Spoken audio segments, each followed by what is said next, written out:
પુલ ઉપરથી એક મોબાઈલ મેળ્યો છે. જે મોબાઈલ છે ને તૂટી ગયો છે અને OnePlus મોબાઈલ છે અને એમાં ભાઈનું બિલ છે, ડિસ્પ્લે તૂટી ગઈ છે. તો ભાઈને મેં ફોન કર્યો છે. તો એ ભાઈ છે ને મતલબ અહીંથી 25 કિલોમીટર છે. તો મારા મોબાઈલમાં મેં સિમ કાર્ડ નાખી અને ફોન કર્યો હતો એ ભાઈને.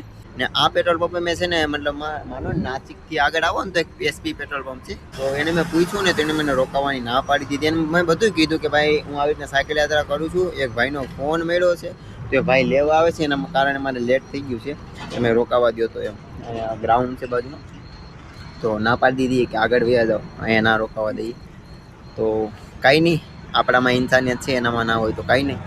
અને અત્યારે કમસે કમ વાગી જશે ખબર છે કેટલા, 7:43 થઈ ગઈ છે. આજે મારે 101 કિલોમીટર મેં સાયકલ ચલાવી લીધી છે. સિમ કાર્ડ નાખ્યું ને એના ભાઈના ફોન આવ્યા. એ ભાઈ કે ભાઈ તમે મને ફોન આપી જો કે તમે કેવો ને એટલા પૈસા હું તમને આપી દઉં કે. अच्छा ये आपकी गाड़ी है ना? अरे कोई नहीं यार, मैं गुजरात में सोमनाथ में रहता हूँ मैं. और ये आपका एक सिम कार्ड एक ही निकला था? नहीं, एक मेरे मोबाइल में आपके, तभी तो आपको फोन लगा. जिसमें इतना डाटा है ना, मैं रोया. मेरे को ना ऐसे मिला था. अरे पैसे नहीं चाहिए. अरे नहीं चाहिए मेरी तरफ से नहीं तो भैया.